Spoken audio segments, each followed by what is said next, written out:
Well, maybe, I don't know. I was just going to say edit that out. I didn't want to go I've there. just started recording, so you're fine. Right, okay, all right then, yeah. So, 1985, and at that time I got a little shop in Audley. You know where Audley is, I do. Little antique bric-a-brac shop. Yes. And my mum said to me, there's an auction on somewhere in Tunstall. And she said, Vera's told me about it. Now, Vera was my mum's best friend. And she was the mother of Jackie Trent, the singer. Right, yes. Yeah. So, you know, they were, you know, long time friends. And so Vera and my mom and I went along to Longton Church. And what they didn't tell you, it was a Saturday night. What we didn't know, whoever told my mom about it, was that there was a service on, and you'd got to sit through the service before you got to the auction. Oh. Yes. So, and Saturday night at Tunstall was their divine service. Because Longton had their divine service on a Sunday, and they were, you know, sister churches, yes. It was so not to clash. And so there was a medium on called Joan Alcock. Have I got that right? Joan Alcock. Joan. Anyway, she was the medium, and it was incredible. I was spellbound, but more than that, Kath, there was something inside me which was saying, this is right, and this is what you need. Yeah. So when we got home from the auction, we bought stuff, Toby jugs and things, you know. But when I got home that night, I was buzzing.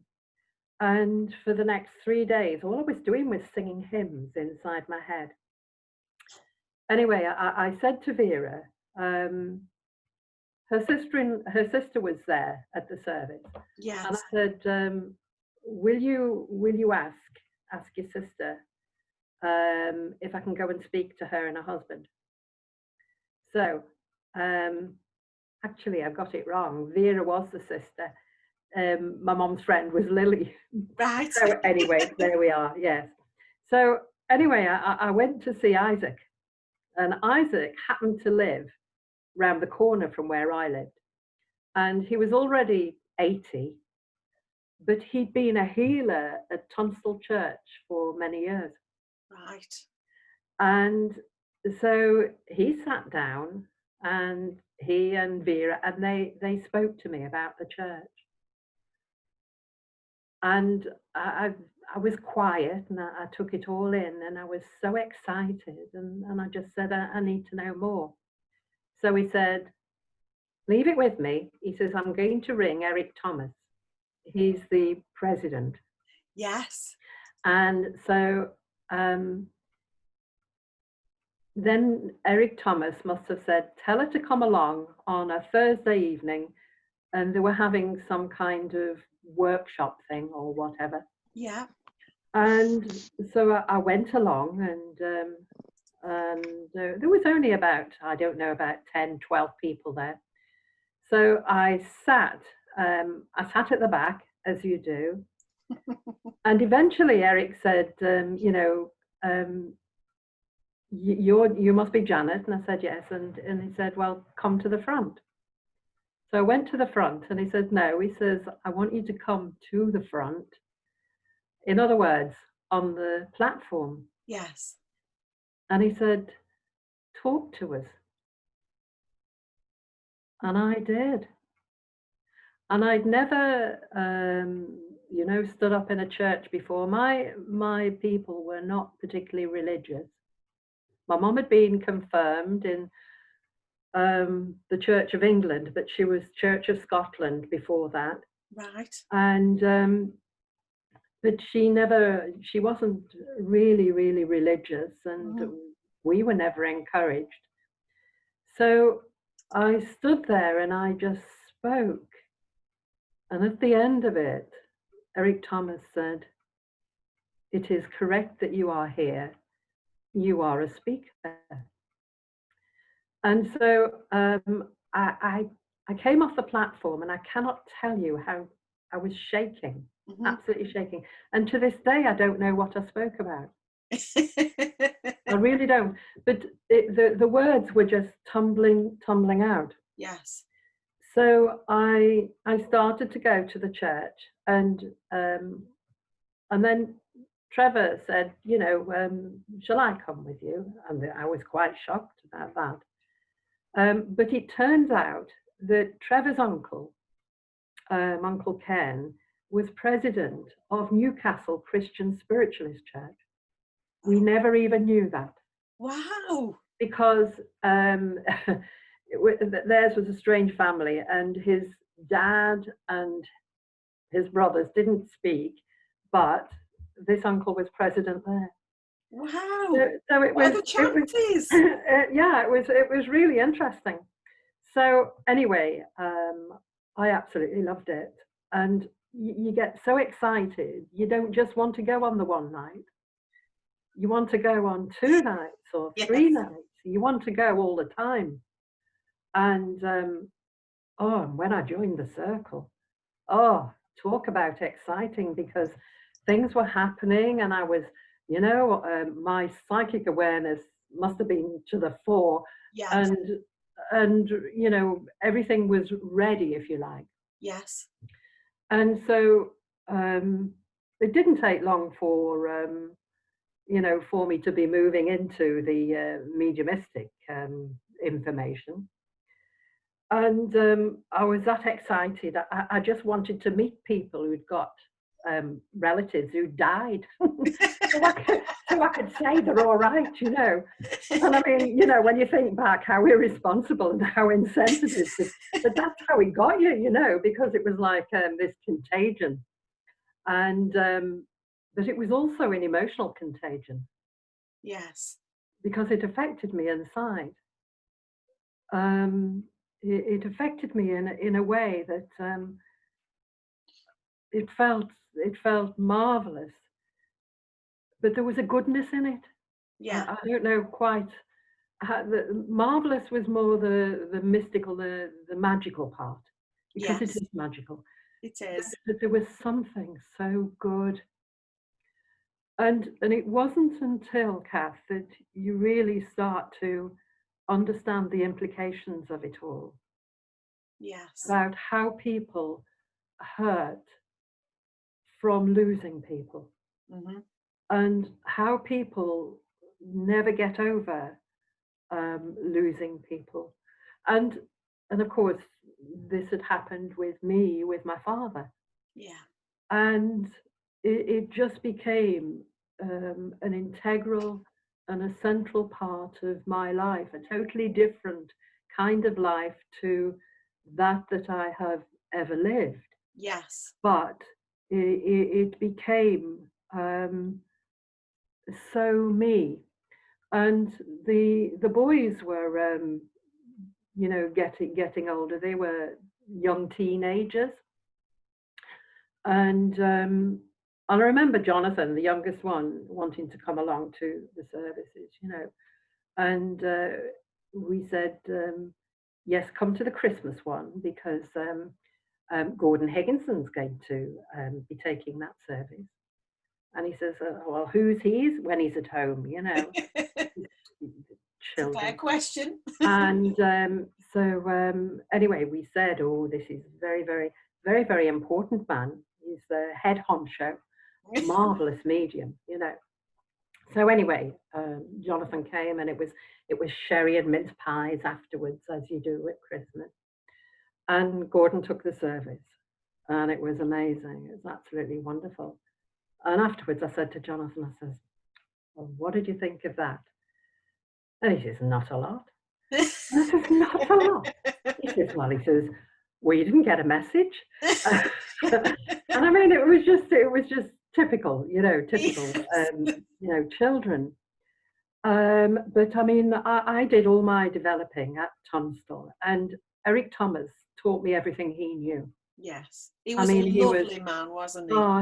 he was amazing, and Yes. sadly he died just a few years ago. But yeah, I really, and I used to sit in Eric's private circle, Yes. Eric and Beryl, Yes. and my little Geordie friend Maureen, and myself, Maureen Yeah. York, and I can't remember, there was one more, but we sat in that circle for a number of years, and I would go to Longton when there was something special on.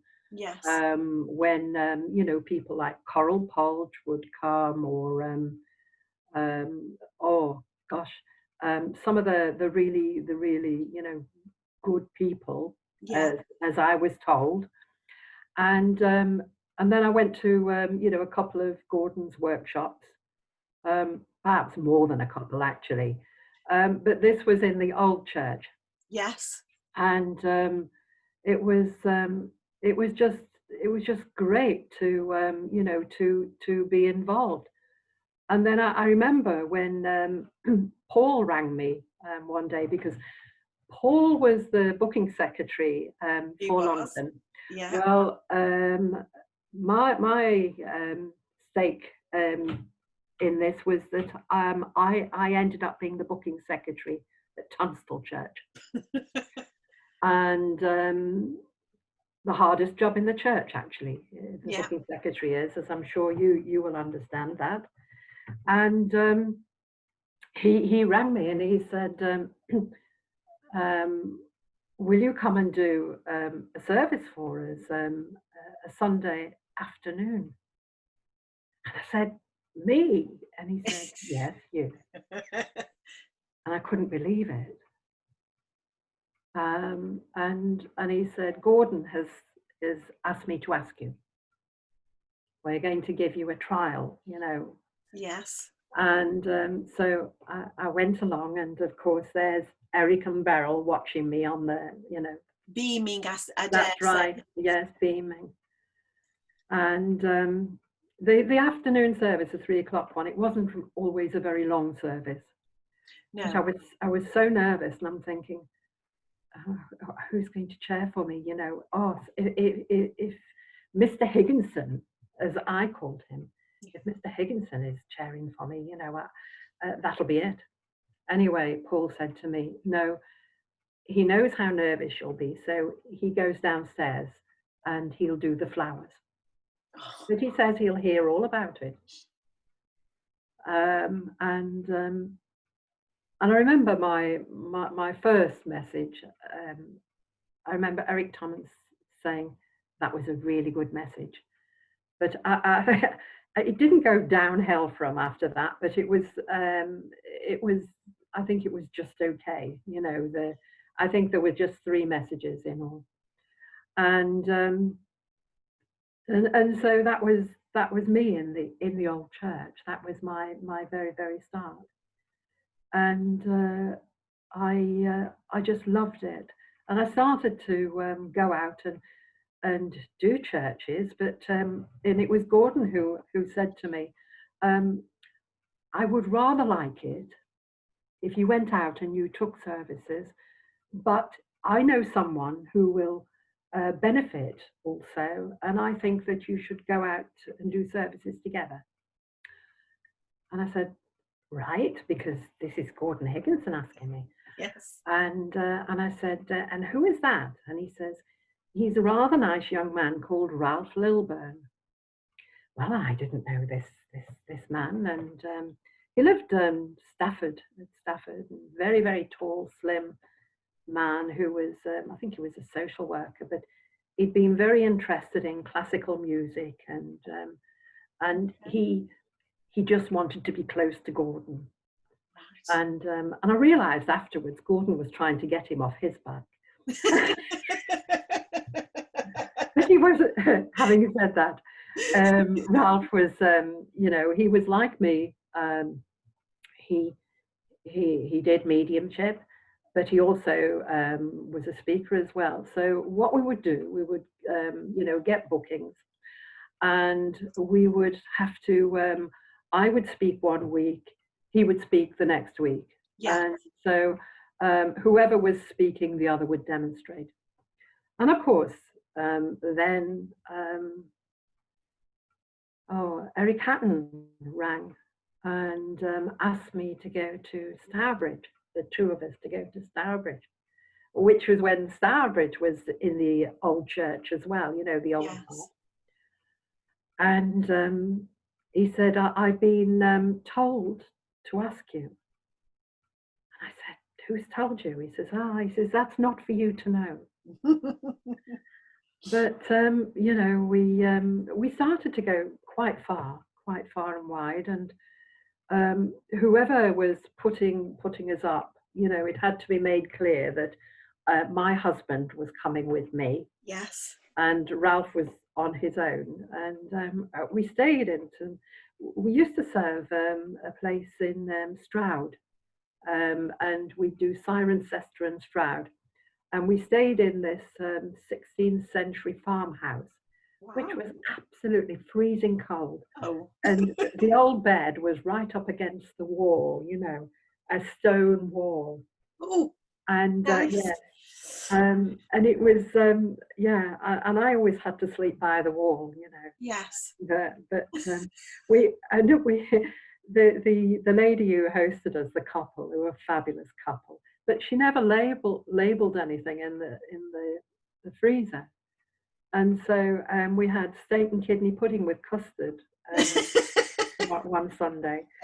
And she was surprised that we didn't really want to eat it. And she says, well, it's all going down the same way, you know. But you know, you have the most wonderful memories of meeting fantastic people, but sometimes the people were quirky, yes, eccentric, you know. yes. But some of the really old presidents were amazing, you know, absolutely lovely. Yeah. There was one president of Cheltenham. She was called May Scott. A little dot of a Welsh lady, absolutely, beautiful. And we were all West Midlands mediums. Yes. And at that time, the West Midlands had a surfeit of mediums, because if you think there was, as well as myself, I mean, there was Paul, there was Simon, there was Martin Young, there was Eamon Downey, yes. Mark Brandis. There was, do you remember Sue Brotherton? Yeah, I do, yeah. Yes, Sue Brotherton. I've probably missed people out, and I can't think. But we were all, you know, well, on the start of our journeys. Yes. And most of us ended up working at the Arthur Findlay College. Yes. And I was on the West Midland education scheme initially. And you ended up, there was about 10 of us, and you ended up going to Stansted for the weekend to be appraised, to have your appraisal, to whether you passed or not. Yes. And the assessors were Gordon Higginson, Beryl Ilstone. Yes, I remember Beryl. Judith Seaman. Right. And so we went through, and so Gordon evaluated us, and then at the end we got told whether we were good enough, if you like. But Gordon left at that point. He didn't do anything of that. But I got through, and and my journey down there was with Kath and Horace Jones. Oh yes.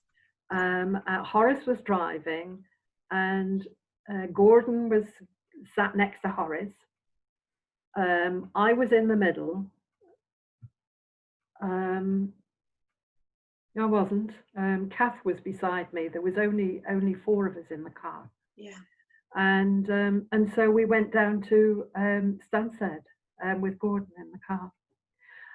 But it was after that Gordon said to me, he said, I would rather like that you went onto Linda Muir's teaching week. So he saw something within me. Yeah. And I said, I'm already doing a course. And I said, I can't really afford, at that time. And he said, can you afford half? And I said, yes. And he says, well, I'll see to the other half. That was amazing, wasn't it? Yes, he was such a kind man, wasn't he? He was. But when I got there and I was settling up, they asked for the full. And I said, well, no, Gordon said, and they said, oh, did he? Yes, we've heard that one before. But anyway, I paid the 50%, and that was the start of the initial start of the teaching. Yes. Down there, by going on that course, and I used to go on Mavis's courses, the awareness weeks. Yes. And I went on Mavis's courses because when Mavis was serving Tunstall Church, I couldn't wait. The first time I saw her, I was spellbound. And anyway, I couldn't wait, for her to come, and I was mesmerised by her and her speaking and everything. And she went on platform and she took her shoes off. And so at that time, it was all right to do a Mavis because people would, take their shoes off on platform. You couldn't get away with it in future years. And I remember saying to her, I want to be just like you. And she says, no, you don't. You want to be yourself. But she was a great inspiration. And when I was one of the people who did the first TSNUs. Yes. Now that was way back in, and Gordon was still alive because I think he'd got Linda Muir and to initially sort that course, and all the Jean Bassett, Nora Shaw, Judith, Brenda Lawrence, they all had to do it because they were going to be tutors.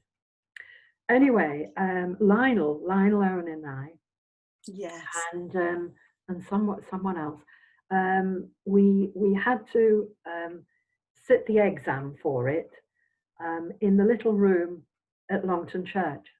Oh, right. Yes, and it was upstairs in the little room. And so we all had to sit around the big table at different ends, and we were given these papers, and we had to do these exams. You were okay to do the course if you'd got a CSNU, but we hadn't got CSNUs, but we'd been advised to do the course. So anyway, we did it and we got through. So Lionel and I he used to take us up and down to the college to continue with the TSNU. Yes. And so we got that, and that was there were goalposts, there were turning points, in our lives, and but there was inspirers along the way. Paul helped me enormously. When we went down to Stansted, and because he was organising Longton Week at that time, and so of course, I was Mavis. It was after Gordon died. Mavis rang me and said, "I'd like you to become an assistant tutor." And so I was, in those days it was a different system. And so I was given a tutor that I had to follow, during the week. And Brenda Lawrence was my first tutor, but we had to share a bedroom, and she soon put a stop to that. That's what you did in those days, and it was in the old mediums' quarters. Yes. And so they found me a room in the main hall, just to to make things right for Brenda. Yes. And Mavis, she was one of my my mentors on her weeks, and Marie Taylor, and I've got a lot of people to be grateful to. And it was really good. And it was back in the days when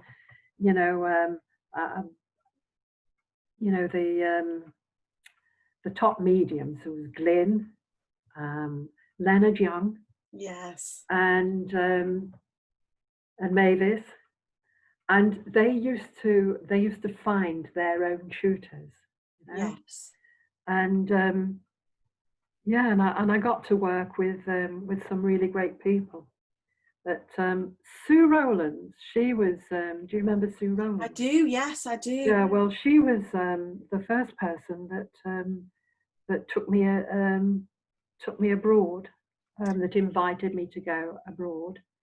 I had been on my own just the once before that, working in the Black Forest. Oh. Yes, exactly. 2 students had seen me work and asked me to go. But it was Sue Rowlands who asked me to go and work in Italy, and I went along there, and that was one of my biggest learning points. Yeah.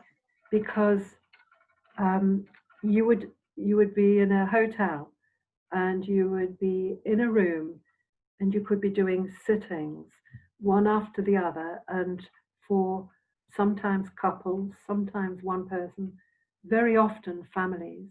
Yes. And they might have 2 children in the spirit world. They might have a young husband and a child in the spirit world.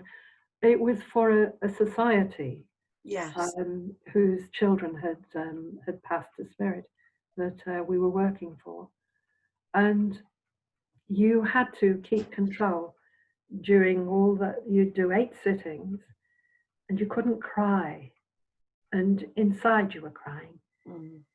But it wasn't until you went to your room at night that you allowed yourself to cry, because it was your duty, and you were just doing your job. You were being of service. And the gratitude was incredible. These people, and I really took to the Italians.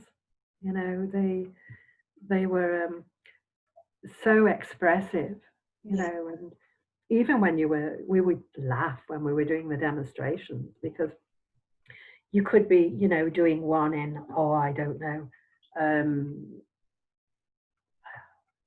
someplace in England, Scotland, wherever, one week, and you'd say, "I've got your mother here," and they'd cross their arms and say, "Yeah, okay, yeah, prove it," kind of thing. Yes. And you'd do the same in Italy, and there was about 800 that came to the demonstration. And you'd say, I have your mum here, your mother, and the translator saying, Mama.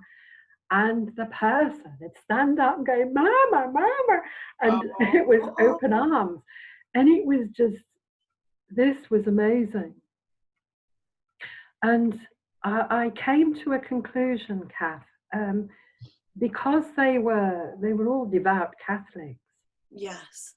And they knew they knew devotion. And so you were working in this huge hall, in this energy of devotion. And to work on that, it's like a gift. Yes. Because, and I have to say, I think that is missing from our churches, the devotion. And I make no bones about it. I would love our churches to have a service of worship on a Sunday, either Sunday morning. I love the 11 o'clock services, yes. or an evening service, but to have their services of mediumship, clairvoyance during the weeks. Because you see, I don't think we've got anything to prove anymore. Because when you yes. look how spiritualism has been going, and now we've got people who are mediums, who they're popping up all over the place, and a lot of them, they don't mind developing in the church, but then they don't want the church. Yes. And it's very, very sad. And so you've got these, and I mean, Gordon said it would end up all being spiritual centers, yeah. But I would still love for us to have a service on a Sunday where people came along because there were spiritualists, yes. And for the love of the Spirit, and to listen to, for me, the address is the teachings of the Spirit. Mm-hmm. Yes. And I would just love to have that. You know, when I came into it, even then there were people who had no notion of being a medium. You know, we had very, very small development circles, very small. Yes. Yeah. And you know, nowadays everybody, they think, a lot of people now define a spiritualist as being a medium, when in fact a spiritualist is not being a medium. A spiritualist is someone who follows the spiritualism way, you know, yes. The religion of spiritualism. And yeah, a lot of people just define us as mediums. I love mediumship. Really? I know you do. I know you do. And I used to love Monday nights at Longton. Yes, the madness of it all. The madness. you almost felt free, as if you had free reign, and you were more relaxed. Yes, but, I mean, yes. But in the early days, and even in the new church, I mean, the old church used to be full. You know, and but in the new church, that was full as well. And you look at the Sunday services, and they'd get, I don't know, you used to have at least 50 in the Sunday afternoon service. Yes, we did. And then in the evening service, there would be, oh, I don't know whether would you get 200 in the evening service? You could definitely get 100. Yes. in there. Yeah. Yes. And Stourbridge, that was known for being about 200 every Sunday. Yes. You know, and they had two pianists and an organ player to choose from. They were very, very lucky at that church. And of course we had lovely Marge. We had Marjorie, we did. And then yes, but before Marjorie there was a gentleman. Yes. I can't think of George, that's right. Good George. George Tonicliffe, yeah. That's right. And of course, you know, the hymns were fantastic. They were rousing. So what's your favourite hymn, Janet? If you could choose a favourite one. Oh, the Earth. The dawn is breaking. Yes, that's right. Union strong in liberty. Yes. And I just absolutely love that. I love it. And I had it when at my ordination. Uh-huh. That was. Where did you have your ordination? I had it at Stansted. At Stansted, right. Because that was the place where I mostly worked at that time. Yes. And this was in 2009. And but in 2003, I had my acceptance as an officiancy first, as an officiant. Yeah. So it was 6 years later, because I decided once I became an officiant that I wasn't ready to become a minister, even though they asked if I would go forward. Yes. And I said no. And I said, I'll let you know when I feel ready. And that was it. And so then I had to start on all the exams all over again, But I had that hymn, and I always remember when I had my naming ceremony, because Gordon named me. Mm-hmm. And I was at the college, and I was as a student, and I said, Mr. Higginson, I said, would you name me? Would you do me a naming ceremony? And he said, I will, on one proviso. And I said, yes. And he says that we do it here and not at Longton Church. And I knew what he meant, because if I'd have had it at Longton Church, then everybody would have wanted one. Yeah. And and so it was it put him in that difficult situation. But I had a naming ceremony, and he chose the hymns, and he chose "Breathe on Me, Breath of God," and that was I had that at my efficiency. Yes. But that was a very, very special day when I had my naming ceremony. Yeah. Dare I ask, what was your spirit name? What did he give you? Hope. Hope. Do you know, I was going to say, because I thought, I'm sure Janet's told me this before. Yeah. Hope. Oh, how beautiful. It is. It's lovely, and I loved it. And another medium who was there, an older medium, she said, she says, that name is not right for you. She says, I would have called you Golden Crystallina. And I thought, I'm so glad Mr. Higginson named me.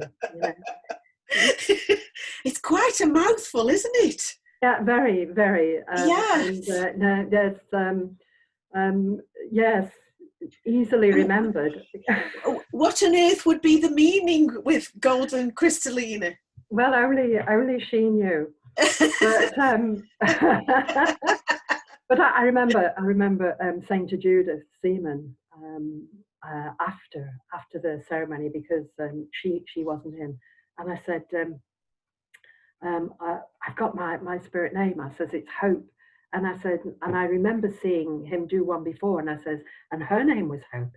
And Judith says, yes, there's a lot of it about.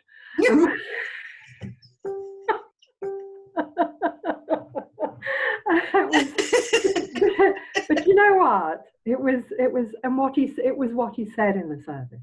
Yes. He said, and I've got it. We originally had it on video. It was videoed, and then I had it put on a DVD, on a disc. Yes. And so that's a lovely memento. Yes. It is. It's a lovely memento. And of course, since I very first knew you, I think I don't know how many times you've moved, but you seem to have gone further north each time you moved. I did, but we lived in Bignell End for over 30 years. Yes. And I was in that house for 28 years. And then we moved to Harrogate. Yes. Because Jonathan, my youngest son, he'd been in the Navy, still was, and there was a naval base in Harrogate, nowhere near the sea, but it was a telecommunications base. Okay. And so well, I'd always loved Harrogate. And, beautiful. But you know what, Kath? Something inside me said, it's time for us to move. And Trevor never questioned it, and he'd lived in Stoke-on-Trent all his life. And I mean, he was 63 when we moved, and he'd only got a couple of years to do, you know. And I said, look, I'm more or less the provider now. I said, you know, if you want to get a part-time job, that's fine. And he did. When we could only afford a very, very small apartment, even though we sold quite a biggish house in Stoke-on-Trent, but Harrogate prices were Harrogate. And so we bought this tiny, tiny apartment in the Prince of Wales Mansions. It sounded awfully grand. And it was a beautiful spot. But we lived there for 8 years. And then we moved into a bigger one. Yeah. And we were doing, you know, we had that one done up and then moved to another one. And we, you know. Have you got a bit of gypsy in you, do you think, Janet? Well, I don't know, but I just knew. But we were moving up on the market all the time. And then I wanted to come back here. Yes. Because I was born here. Yes. And we'd spend most of our holidays, you know, coming to Scotland. And I was born on the West Coast. But I was still in Harrogate, and, you know, we go through a wee bit of down times in life. And I was in London because Gordon Smith and I became really good friends, and he said he was moving back to Loch Lomond, and so he said, "Come and stay for a few days." So I came up here, and this is higher than we were in Ayrshire, but you know, this is Argyll and Bute up here, and we went walking the dogs and everything, and he said, you know, it's peace, isn't it? He says, my soul is at rest here. And I went home and I said to Trevor, I said, I want to move to Scotland. Yeah. And it was the right thing to do. Yeah. I've never felt so at peace. I mean, I'm kind of, you know, semi-retired as a minister, because I withdrew from the Arthur Findlay College because I'd done 28 years. Yes. And you'd earned your stripes. I had, and I'd like to think that I gave a lot, but I knew when it was time for me to pull out. Yes. And because there were another generation coming forward, and things have to move on. But I've still, you know, I'm still involved in you know, in a few ways, and certainly with the ministry, you know. So although I don't do many services up here, I did, you know, years ago, before even the officiants came out. Eric Hatton rang me and he said, I'd like you to take a funeral. I says, take a funeral? I says, I've never taken a funeral. He says, I believe you can do it. And he says, I've been asked, and he says, and I've got another one that day elsewhere. So it was Brown Hills Church. And I ended up doing all their funerals and weddings. And that was quite, you know, that was quite something. Yes. For me. But it was joyous. And then, of course, I got to do it officially. So I'd done a lot of funerals and weddings before, you know, a lot of the others had. Yes. Yeah, I enjoy doing funerals, because it's the last earthly thing that we can do for someone. It is. It's very special. It is. It's amazing. Yeah. It is. Yeah. And when you go think back to the years when life was quite mad and you were travelling here, there and everywhere, what do you think, how many miles do you think you travelled, Janet? And countries in a year and things like that? I reckon I spent nearly 70% of my time away from home. And you know what, Kath, had I been married for not so long, I don't think that a marriage could survive that. Because, you know, we were established within our marriage, and the boys were, you know, they were set out on their pathways. I felt that it was right, it was okay, and Trevor supported me all the way. He was behind me, and and every time I went to Switzerland or Italy or places like that, I came back with loads of chocolate. I mean, they loved it. You know, the fridge was full of Toblerones and things like that, you know. Who could complain with that? Well, that's it. Did you bring in brandy as well? Well, from the duty free, of course. But I mean, you know, I did many countries in Europe, and then Leonard Young took me to America. So you know, it was a case of I worked in New York and New Jersey, and then I'd worked in Canada, but I just loved it all, and I had been asked to work in Australia, but that was getting towards the end, you know, and I just thought, well, no, it's too long to travel, and my mum had she'd gone into a home, and you know, she got dementia, and I didn't want to be so far away.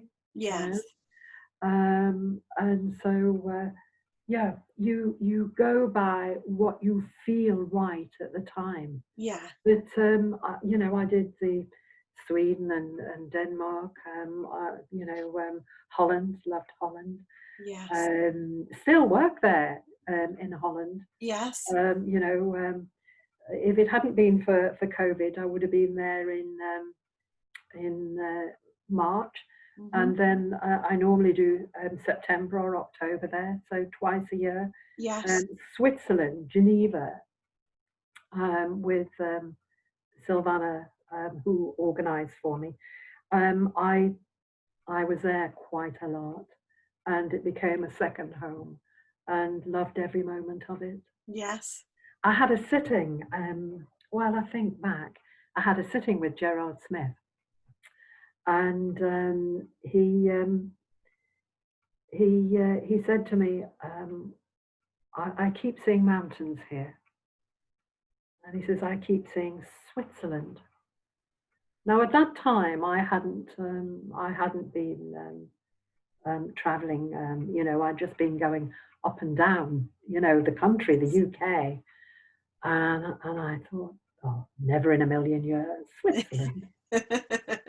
Anyway, Gerard proved to be correct. He proved to be right. And then I remember being at the college at Stansted, and Simon did me a tarot reading, Simon James. And he says, have you ever wanted a second home abroad? I says, never. I said, I've virtually got one anyway. But he says, no. He says, there's something here. He says, do you fancy Portugal? I says, oh, I don't even like Spain. I said, although I don't mind Mallorca. I says, no, I says, I don't know anything about that. And then, of course, Portugal arose. And I had a television program. And Sue Wood came. Yeah. And it was great. It was Depois da Vida. It was Afterlife, you know, with Janet Parker. Wow. Oh, we did stadiums, and we had, you know, we did big theatres, and we, you know, a theatre might have, it might only seat about, I don't know, a few hundred, maybe 600-700. So we'd be on at 7 o'clock, and then we'd be on again at 9:30 on the second. Wow. Second sitting. Lot of people, you know, yeah. And we I wanted to go to the market. They had a big gypsy market just outside Lisbon. And I would have been fine. I would have blended in. But there was Sue with her beautiful stripe in her hair. And of course, everybody recognized us. Yes. You know, so you couldn't go anywhere, and No. you were mobbed. You know, but that was a great experience. Yes. And I would only agree to do it if it was going to be educational. And so we had questions and answers, and I did a kind of a teaching thing with a flip chart, and chose someone to come out and did a psychic lesson, you know, all on their life or something. Yes. Just to show the difference between working in a psychic or a soul way and working in a mediumistic way. And it was it was good. It was really, yeah. And if anybody is just starting out, thinking of the Janet in the 80s, and decides to go to a church, just, you know, I don't think anybody does auctions anymore, but never mind. But if they were interested, you know, at that time it was the right time for you. Obviously, it was the right time for your development. What do you feel? And I don't know if, well, I think you can answer this definitely. What do you feel had happened in your life up to that point that made it was the right time, that you suddenly developed and blossomed? Okay, well, it had been in the family. My great aunt, she was a working medium in the days of when it was undercover, you know. Yes.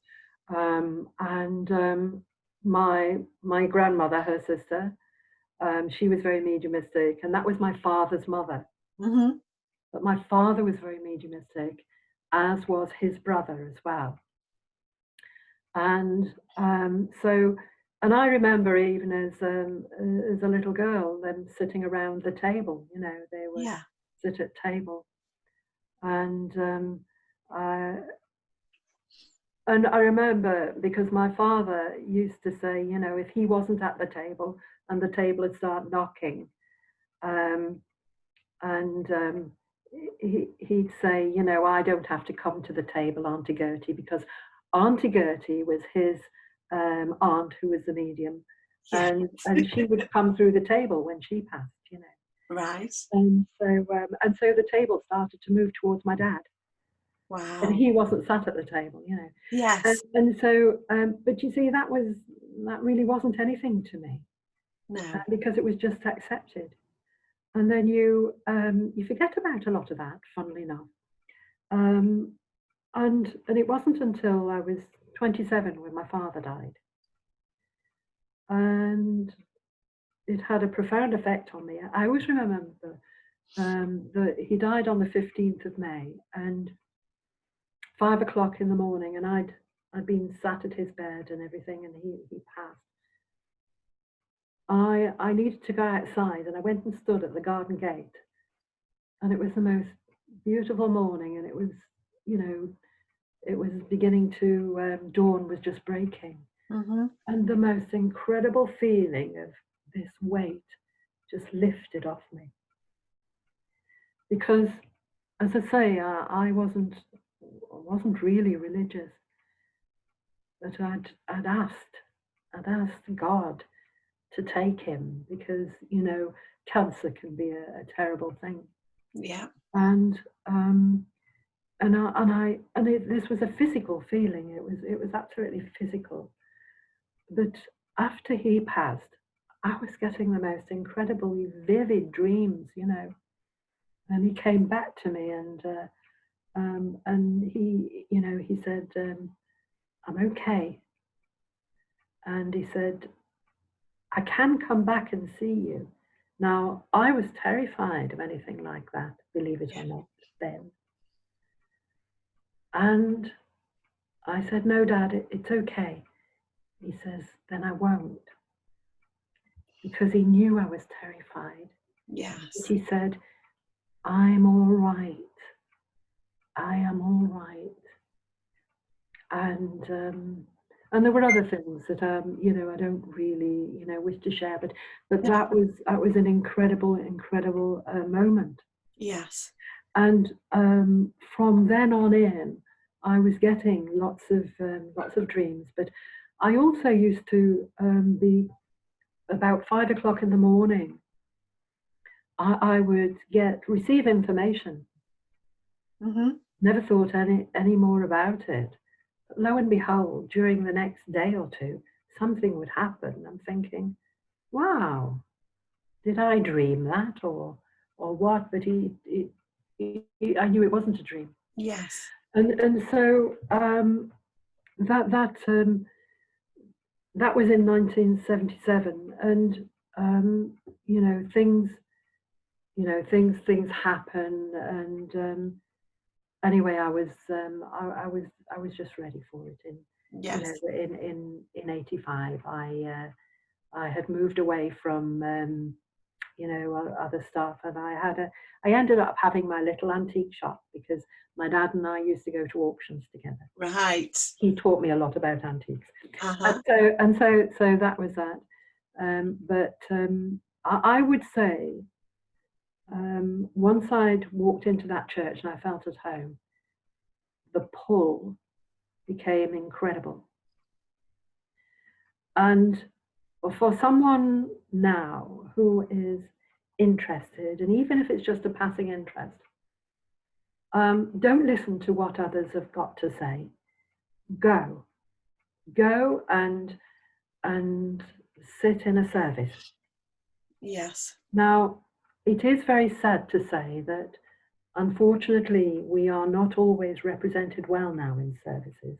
Do forgive me, I know you're president of a church, but I'm sure you'll understand where I'm coming from. Yes, absolutely. Because I had the most incredible experience with Joan Alcock, who was an amazing medium. And I would like to think that, you know, that interest will make you do that, and you go. And when you get in there, I'm hoping that there will be something inside that starts to pull. Mm-hmm.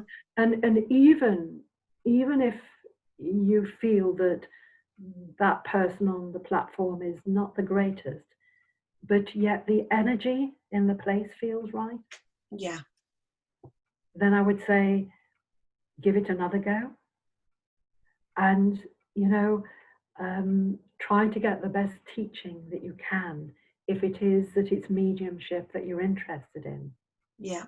If you just want to know more about life after death, then ask questions as well. Learn to find decent circles. Mm. The right easy. circle. It isn't easy, but I used to say years ago, it's harder to get out of a circle than it is to get into one in those days. Yes. Because you would go into a circle and you would think, oh God, this isn't right for me. How do I get out of this? And so you'd think, okay, I could tell them that my husband's going to do night shifts or whatever. And you think, no, that's a lie, you know. And so you just have to, that happened with me in a circle. But there are circles where you immediately bond. Yes. And it's the same people. And no matter what, nothing will keep you away from that, you know. Whereas nowadays you hear of somebody saying, oh, well, you know, there was something better on at another church. Because there's no devotion there, and the commitment. And if you have been asked, and a good leader would say, you know, would you like to join our circle and do a month with us? And if we feel that you are right for us, then we will say. But if you feel that we are not right for you, then you say, and go with good grace. And it should be as simple as that. But, you know, when somebody has sat in a circle, and it can be for a couple of years or so, and they feel that they've taken as much as they can from that circle, Yeah. then the circle leader should say, you know, go and fly, go somewhere else. I've taught you everything I can. You know, Yes. and it's all about good teaching. Yes. You know, and about people having their feet on the ground. You know, and of course, then we have all the people who they eat, drink, think, sleep, spirit. And Yes. What do you think yeah, about people who have breakfast with their guides, Janet? not a lot. Yeah, my guide is called Kellogg's. Glynn's was called Nicotina, wasn't she? That's right, exactly, yes, yes. But you know, we're here to experience life. Yes. And if all you're doing is thinking about the spirit world, you are missing out on the best experience in the world. You know, because you need to be focused. And I see it even now. The people in, you know, they're really, really interested in spirit, and so they're on the internet, or they're on their phones or their iPads, and it's all spiritual stuff, and to their spiritual friends and this and this. Mm-hmm. They have no idea whether a member of their family is falling apart. Yes. And it's as simple as that, because they're not focused on life itself. Not present, are they? In That's the right, exactly. And we need to be present. And you see, learning about discipline, and that was one of the things that we were taught in, you know, in those days. You've got to be a disciplined medium, because all these leaky mediums who are called, thinking yes. they have to prove themselves all the time, you know, and give everybody a message. Yes. I always remember going to the college and going to the ladies' loos, and they were in at 3. So, and I went into the middle one, and the person on the left was saying, and did he have a moustache and wear glasses? And the person on the right cubicle was saying, yes, that's it. And I'm thinking, oh my God, you know, and I was an assistant tutor at that time, and I'm thinking, you know, it's not right. When they come out of class, it has to stop, you know. Yes. But it's you know, we've had our funny moments. Well, I was going to say, what do you think is the most outrageous time you've ever had? Good, bad, or indifferent? Outrageous. Oh, do you know, years ago when I was on one of Glynn's weeks. Yes. And it just so happened that Leonard Young was there as well. So I don't know how that happened, because they were, you know, you were either in Leonard's camp or Glynn's camp or Mavis's camp. But anyway, there was Leonard working at the front of the sanctuary, and it was full. And the French doors at the bottom opened, and Glynn came in drag, dressed as a cleaning woman with a wrap over and a turban on his head and a mop and a bucket. To sit on his knee. And it was, oh God. I was so embarrassed for Leonard, but you couldn't help but laugh. No. I mean, we had the craziest of times, you know. Because it used to be that at the end of a week, there was a celebration, wasn't there? There was a concert. Yes. Yes, you'd have a kind of, every tutor's class did a presentation. And so some of them would just be working towards that presentation right from the Monday that they got there. So you had all the presentations in the afternoon. And then in the evening, there was a concert, and then when it was the old bar, which was half of the size of the bar as it is now. And of Yes. course, they were full of 100 or so Heaving. people, heaving. And we danced in the middle as well. And it was just, yeah, it was a very, very different, it was a very different time. You know. Do you think it was more relaxed then? In some ways, but there was more respect then, I think. Yeah. You know, there was, yeah. I'm actually going to say that, because now mediumship has become almost 10 a penny. You know, we can all do it, and so some people you can't actually teach because they know it all. Yeah. And so they just come along to get either contacts or show how good they are or whatever. And by contacts, I mean, you know, contacts for them to work elsewhere, you know.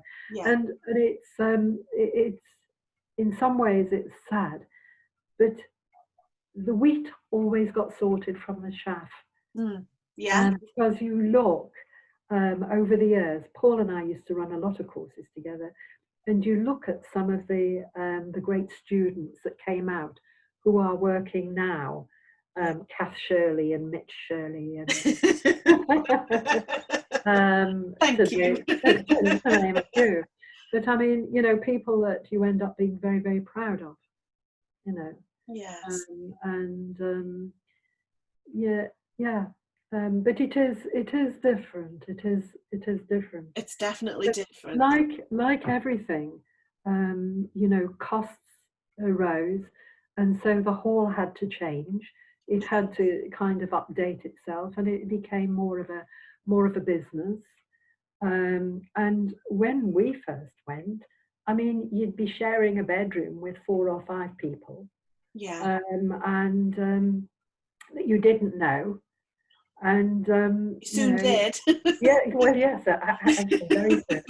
And it was, you know, and the bathrooms weren't so great, and it was, yeah, it improved over the years.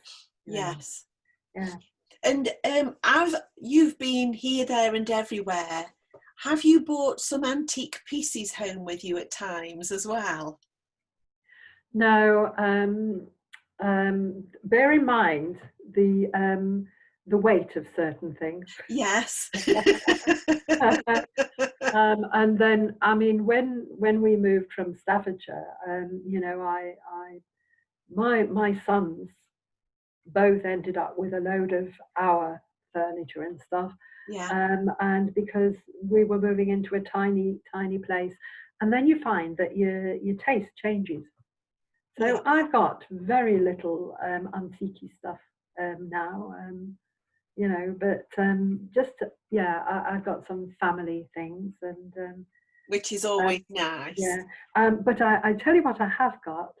When I was made an officiant, Paul gave me 6 beautiful hand-painted cups and saucers, which belonged to Gordon. Oh. And I have those. Are they allowed to be used, Janet, or just for no, show? I'd actually, they're the very small, shallow cups, which if you do put a cup of tea in it, you know, it gets cold very quickly. You know? but they are beautiful, and they are. And they're just you know, they're lovely to have. Yes. And when Eric, you spent obviously a lot of time with Eric and Beryl. Was he a hard taskmaster, Janet? He was, because I remember there was an old medium who said, I'm not a speaker, I'm a medium, and he says, and I want you to come to Newcastle Christian Spiritualist Church with me. And this was before I'd really done any work on platform. Yeah. And he invited me, so I said yes, thrilled. So I went, and when I got back, Eric had heard about it, and so he took me to one side, and he said, "You never asked permission." And I says, oh, I says, Eric, I'm so sorry. He says, yes. He says, you know, and he was a disciplinarian, and he was perfectly correct. But you see, in my enthusiasm and naivety, I was just thinking I was helping. Yeah. He was called Ron Maiden, lovely old guy, very short man, and you know, and so yeah. So Eric was he followed the rules, you know. Yes. He did. He followed the rules. Oh, he wasn't. I managed to go to his funeral. I travelled down you? to his funeral. Gerard took his funeral, and it was lovely. Yes. And it was lovely to see Beryl, and there was Janet and Marjorie were there, you know, Yes, because they were right. you know, mediums back, you know, back in the day, and oh, and many people that I recognised. So Yes. it was lovely. Yes. And how do you like this online stuff? Well, I'm fast getting to like it, shall we say. I know you've done some other things, haven't you? Because I know that you did with the Edinburgh Spiritualists. Yes, I did. Morning. But that was a recording. They because Right. it was their first time, and so for the first couple of weeks, I did something. Yeah. Were recorded, and I thought that's okay because I can wear my pajamas or whatever I want. I don't have to put makeup on. And I said to Trevor tonight, look out, I'm virtually going out, you know.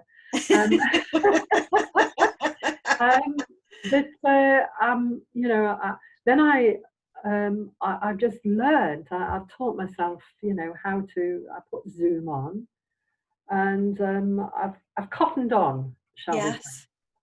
So I've done some work in the Longton Spiritual Mission. I've done them, and you know, things with the union as well. Yes. So you know, it's great, and yeah, there are some more things that I'm booked for. So I'm looking forward. I shall do a service on Sunday for Dundee as well. Good. You know, yeah. And have you? I don't think you have. Have you written a book, Janet? No. Have you been asked more than once by any chance? Yes. I did lots of chapters, but and they're still on my computer, you know. But and there was one attempt to you know, do a book, but I don't know whether the time was right, and I'm not so sure that I'm the right person, you know.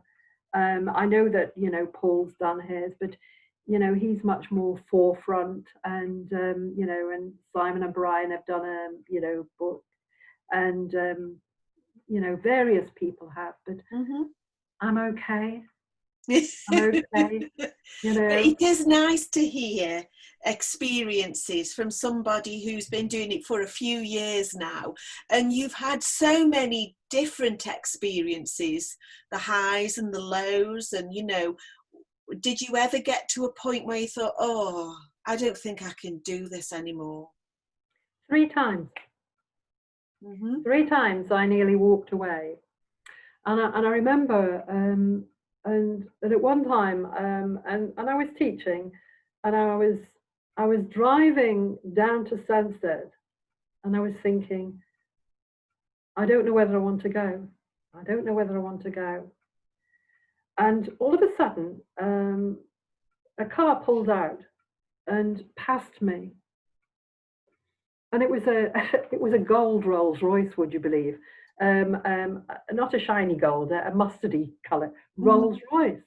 I thought, wow, and it just came right in front of me, and the number plate said GH1, and I thought, this is unbelievable. That's it, you know, and that's someone saying to me, how oh, dare yes, you? are. Absolutely, absolutely, really, yes, yeah. And yeah, there were a couple of other times, And what I would advise anyone, when you get to that point, take a little bit of time out. Yeah. Just take time out. And it's like somebody who's going through any kind of mental stress. That's the wrong time to be sitting in circle or sitting with spirit. Yes. So you really need to look after yourself. But if it's just a case of the collywobbles, you know, and you're just fed up with some people or whatever, sit yourself down and remember why you are doing what you do. Mm. And that's my thing, you know. Why do I do it? Yes. I do it because I love people, Kath. Yeah. I really do. And I always say I'm not prejudiced. I don't care whether they're dead or alive. Yeah. But I do love people. And if I can help them in any way, Mm-hmm. then that's fine, you know. Now, there's lots of wonderful comments that you can't see on Facebook at this moment in time. A lot of people are watching right now on Facebook. And I know that you've been hugely influential in people's lives, not just mediums, but people who've come to you for sittings, who've been at their wits' end, who've been desperately in need for that evidence. And when we see some people who do it in a way that's without God, and I know you understand what I mean by that. Absolutely. What do you feel about that, Janet? It makes me sad, but then you have to differentiate, because we have a difference in, I suppose, commercial mediums and spiritual mediums. Yes. And I don't care what people. For me, God is God. That's the word I use. Yes. But I mean, you know, there are people. I'm a member of Interfaith Scotland, and you know there are many different religions there. But I would like to think, even those who are spiritualists, and there are some of them who don't believe in God. I know. And I don't know how you can have that. But then there are people who don't like the name God. And as Simon James used to say, you know, if you don't like it, get over it. You know, and I would say it's a word, dog spelled backwards. Substitute it for your word. Yeah. And your word could be the source. There's the great architect, the power of the universe, the great power, the great spirit. There are lots of the creator, lots and lots of words. Yes. But so long as it means that you have an understanding that there is something that is greater than you, and that's what holds me. The very fact that, you know, if I have a problem, I give it to God. Yes. And then, you know, I began to realize many years ago that God is within me, but God is out there as well. Yes. Not up there, down there, but absolutely everywhere. Yes. And in everything. And so I am part of everything. And so even when I'm helping people, this is the power of God working through me. Yes. Even when you sometimes say the right words, it's the power of God working through you. And that's how much this means to me. Yes. It just means so very, very much. And you know, when your dad passed, and that feeling, which never really goes away, does it? No, it doesn't. But you live with it in a different way. You do. And Yeah. you know that feeling of being at one with God, and that feeling that you understand exactly what this God is all about. You recognize that, and you will have recognized that, I'm sure, in people who you've given sittings to, when they get it. Yes, absolutely, absolutely. But you know what, Kath, you can go for years without getting it. And then all of a sudden it happens. And I grew into God. And I think that's one of the things that I'd like to say, because you know, I wasn't ironing 2 o'clock on an afternoon and God came to me. It's nothing like that. No. It was revealing itself slowly and slowly. But you've reminded me of something, because 3 nights ago, when I was telling Trevor about it, I had the most incredible dream. And it's very, very rare I dream of my dad. Okay. You know, the strongest one was when he came to me after he passed. But I dreamt about my dad, and it was the most wonderful dream. And we were hugging each other, me as I am now, and he is as I remember him. And I saw him walking, and I said, you know, I'm not going to see him anymore, and it doesn't matter, because he's there within inside me. Yes. And it's okay. And I said to Trevor the next day, I says, I had the most incredible dream. And I says, I woke up this morning feeling wonderful. And I said, I've had to get to 70, I'll be 71 this year, to now say, I've let it go. Oh, Janet, how wonderful is that? And what a wonderful feeling in return for you. It was amazing. Yeah. Because, and I know, I've always known he was well and he loves me. And I've always known that, you see. Yes. Even though in our days it was I was brought up in a Victorian way and it was never said. But this was something else. This was a feeling that it was a growth where my soul was growing. Yes. And it was just incredible. I'll never forget that now, as long as I live. That is absolutely wonderful. I'm gonna just hang on there, everybody, while I say goodbye to Facebook. Just 1 second.